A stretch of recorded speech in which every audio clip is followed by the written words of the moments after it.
Teman-teman, akhirnya Dadan, sang profesor serangga, mantan kepala BGN, sudah ditangkap sama Kejagung. Sehari setelah dicopot langsung ditangkap. Akhirnya kita bebas ngomongin MBG sekarang. Yes! Menurut Kejagung ada dua hal kenapa Dadang ini ditangkap dan kedua kroni-kroninya. Dugaan yang pertama adalah pengaturan Yayasan Mitra SPPG. Yayasan terafiliasi pejabat diloloskan melalui verifikasi portal yang diatur. Dan dari modus operandi ini, Kejagung bilang Dadan ini nerima 1 miliar sehari. Itu uangnya sangat-sangat banyak, teman-teman. Di era efisiensi anggaran seperti ini, di era dolar yang sudah 18.000, IHSG yang udah nyentuh kepala 5. Kalian bayangin nih, misalkan kalian seorang konglomerat yang nilai valuasinya 1 triliun keluarganya. Kalian bangun bisnis puluhan tahun lintas generasi. Setiap generasi kalian kerja dari pagi ketemu pagi, kerja keras sampai akhirnya keluarga kalian punya valuasi 1 triliun. Duitnya masih kalah sama Dadan yang menjabat cuma 21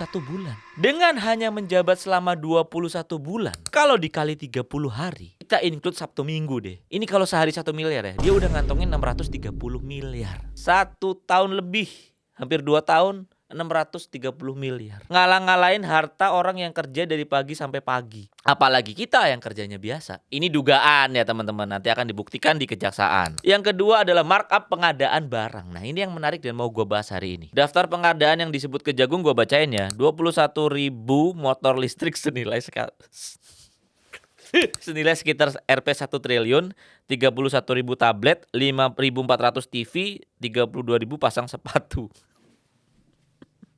Gue salut sama teman-teman Kejagung yang udah kerja cepat dan udah membongkar semua ini dengan segala bukti. Artinya mereka juga udah mempersiapkan ini dan udah mengendus ini lama. Gue sebagai profesional IT kayaknya ingin menambahkan. Mungkin ada dugaan baru, mungkin ya.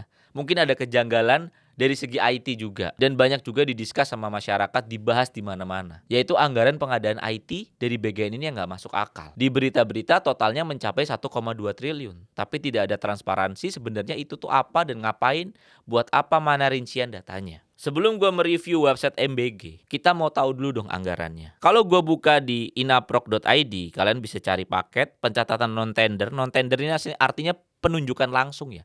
Tidak ada tendernya. Ada dua sistem yang membuat gue mengernyutkan dahi. Yang pertama, kalian bisa lihat sistem informasi pemenuhan gizi nasional. Nah, kalau kita buka teman-teman di sini, ini harganya 600 miliar. Penunjukan langsung, gue nggak tahu menunjuk kemana. Yang kedua adalah managed service sarana IT dan IoT pada 5.000 lokasi satuan pelayanan pemenuhan gizi. Ini nilainya juga nggak kalah fantastis, 665 miliar. Astaga.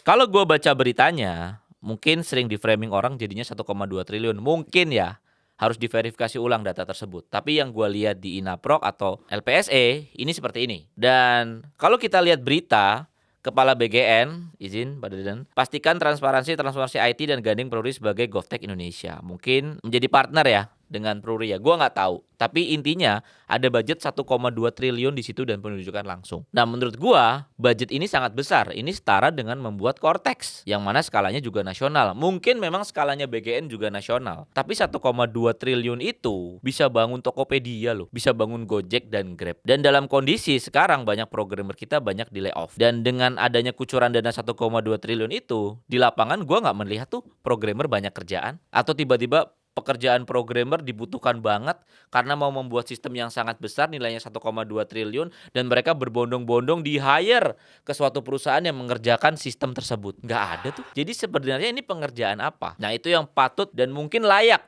untuk diperiksa. Saya nggak menuduh ya, saya cuma kasih clue aja. Nggak mau kena masalah juga. Saya melihat dari data. Oke, salah satu yang terreflect dari proses pengadaan tersebut mungkin adalah website BGN-nya. Kalau kita buka website BGN, teman-teman, sebenarnya websitenya nggak jelek-jelek amat. Ada berita standar banget. Dan ada berbagai macam juga aplikasi. Mereka udah buat out sendiri, misalkan kalau gua login, terus ada namanya SIPGN, Sistem Nasional Terintegrasi untuk mengelola dan mengawal pemenuhan gizi Indonesia. Butuh bantuan, nama Anda misalkan. Coba ya, gue start conversation ya. Wah, keren banget. Selamat datang Charles, saya Sagi, sahabat gizi virtual untuk Badan Gizi Nasional. Silakan pilih menu di bawah ini, Sagi siap membantu kebutuhan Anda. Halo Sagi, hari ini Jakarta macet gak ya? Wah, udah diprotek. Bagus bagus bagus. Oke, ini ada beberapa sistem-sistem yang sudah dibuat sama mereka. Kemudian kita lihat dan kita bedah websitenya. Oke sih, not bad. Cuman kayaknya apakah ilustrasi ini dibuat sama ilustrator sama AI? Kita juga harus tanya tuh. Dan kayak untuk website yang 500 miliar, profil BGN-nya seperti ini berbentuk teks ini sih nggak make sense sih menurut saya. Visi misi, oke. Ya, apakah ini bernilai satu paket 500 miliar? Dan layak, I don't know. Cuman websitenya ya dari segi tampilan nggak jelek ya. Gua mau tetap objektif di sini dan skala tampilan mobile juga masih oke. Tapi ada satu masalah ketika website ini dirilis kemarin. Gua baca banyak di thread, ada salah satu influencer mencoba membedah website yang dibikin seharga 550 miliar ini. Ternyata ada AI-nya di awal-awal sebelum diganti ya. Nah, kita bisa pakai LLM di website ini. Dan dia coba tanya ke LLM-nya, tolong bikinkan resep es doger. Dikasih. Jadi AI-nya ini nggak dikasih proteksi namanya prompt injection. Jadi bisa diinjek prompt sembarangan. Harusnya dikasih limitasi dan batasan. Nah, untuk sekelas 500 sampai 600 miliar, apakah programmernya ini ngerti prompt injection? Kamu ini ngerjain project 600 miliar loh. Apakah kamu ngerti prompt injection? Atau sekedar masang model LLM aja? Kalau masang model LLM aja, anak magang juga bisa. Nah, siapa yang mengerjakan ini sebenarnya? Di mana kualifikasi dia, kompetensi dia, ini kan menjadi masalah. Kalau sekarang kita lihat, websitenya ini nggak ada AI-nya, udah dihapus. Mungkin mereka tahu ini salah, jadinya di-hide. Tapi apakah itu solusinya? Apakah tidak melalui serangkaian proses testing? Nah, ini sangat-sangat fatal menurut saya. Dan kemarin juga ada rilis aplikasi namanya Review MBG. Kalau gue search di Google dan Play Store bahkan belum ada, tapi udah rilis Review MBG. Nah, adanya reviewmbg.id. Nah, gue nggak tahu ini punya siapa. Ini punya pemerintah apa bukan gitu. Dan maksudnya apa dia buat ini? Ini nggak ngerti pokoknya ini punya siapa. Dan ada lagi Review MBG diluncurkan. Dan luncurkannya juga kocak lagi. Tuh, lihat.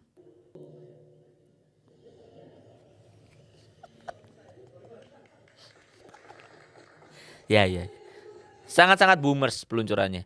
Tapi kita juga nggak bisa lihat di Play Store, di App Store mana aplikasinya. Atau jangan-jangan dikirim APK atau gimana. Atau bentuknya cuma portal aja. Dan itu menurut saya kalau nggak ada aplikasi ini bentuknya ngapain diluncurkan gitu. Itu juga menjadi question di saya sampai sekarang dan hari ini. Nah, mungkin itu saja. Dan gue apresiasi langkah pemerintah untuk semakin membereskan program nasional ini yang banyak dikritik di mana-mana, yaitu makanan bergizi gratis. Konsepnya bagus. Di luar sana di Jepang dan di berbagai negara maju juga ada memang MBG. Di Amerika pun ada. Kita kalau sekolah dapat lunch. Tapi implementasinya jangan ajur-ajuran. Kayak yang sekarang kita lihat, praktek jual belinya, titik SPPG-nya, yayasannya, bahkan diduga dilakukan oleh kepala BGN-nya sendiri, Dadan Profesor Serangga. Dan semoga laporan gue masalah IT ini bisa dilihat dan ditindaklanjuti juga. Karena banyak juga teman-teman IT yang udah teriak-teriak masalah ini. Masalah anggaran yang tidak wajar ini. Dan semoga dugaan-dugaan yang lain juga bisa ditindaklanjuti dan masyarakat Indonesia yang kembali menjadi pemenangnya. Jangan sampai gara-gara seorang Dadan dan kroni-kroninya yang diduga melakukan korupsi semasif itu, investor-investor jadi nggak percaya sama Indonesia. Menarik dolar habis-habisan. APBN kita defisitnya parah, dolarnya semakin tinggi. Efeknya ini domino banget. Gue berharap yang terbaik untuk penyelesaian kasus ini. Dan gue membuat video ini karena gue peduli banget. Dan akhirnya gue bisa bersuara. Karena kalau kalian tahu gue gak berani bersuara kalau Dadan masih menjadi kepalanya. Gue gak mau sebutin kenapa. Sekian aja video dari gue teman-teman. Terima kasih untuk kalian yang udah nonton. Jangan lupa like dan subscribe biar channel gue makin berkembang. Sabar-sabar jadi WNI. Cobaan kita banyak. Tapi jangan lelah untuk mencintai negara ini. Thank you.